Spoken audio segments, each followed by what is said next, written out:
অমিত শাহকে চ্যালেঞ্জ জানাচ্ছি, ক্ষমতা থাকলে এইখানে দাঁড়িয়ে মিটিং করে এই যাদের নাম কেটেছে তাদের সাথে দেখা করে কথা বলুন। দিল্লি থেকে বসে বিজেপি নেতারা দেখে দেখে সংখ্যালঘুদের ভোট বাদ দিয়েছে, যেখানে তপশিলি অনেক আছে তার ভোট বাদ দিয়েছে, কোথাও আদিবাসী ভোট বাদ দিয়েছে। 250 জনের মধ্যে মারা গেছে, অর্ধেক হিন্দু মারা গেছে, অর্ধেক মুসলমানও মারা গেছে।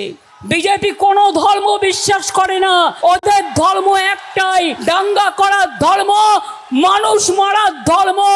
লজ্জা করে না? অমিত শাহকে চ্যালেঞ্জ জানাচ্ছি, ক্ষমতা থাকলে এইখানে দাঁড়িয়ে মিটিং করে এই যাদের নাম কেটেছে তাদের সাথে দেখা করে কথা বলুন। আপনি দেশের স্বরাষ্ট্রমন্ত্রী, ফোন করে করে নির্দেশ দেন সবাইকে, মুসলিম দেখলেই মালদায় ভোট কাটো, মুর্শিদাবাদে ভোট কাটো, তিয়াট্টে ভোট কাটো। এমনকি আমার কনস্টিটিউন্সিতেও 1.5খানা ওয়ার্ড আছে, সেখানেও ভোট কেটে দিয়েছে 40,000 ভোট। ভাবছে কি এইভাবে জিতবে? সব অফিসারদের চেঞ্জ করে দিয়েছে।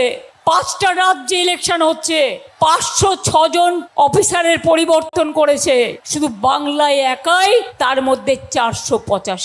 এদের কি করা উচিত? মানুষের কাছে পায়ে ধরে ক্ষমা চাওয়া উচিত।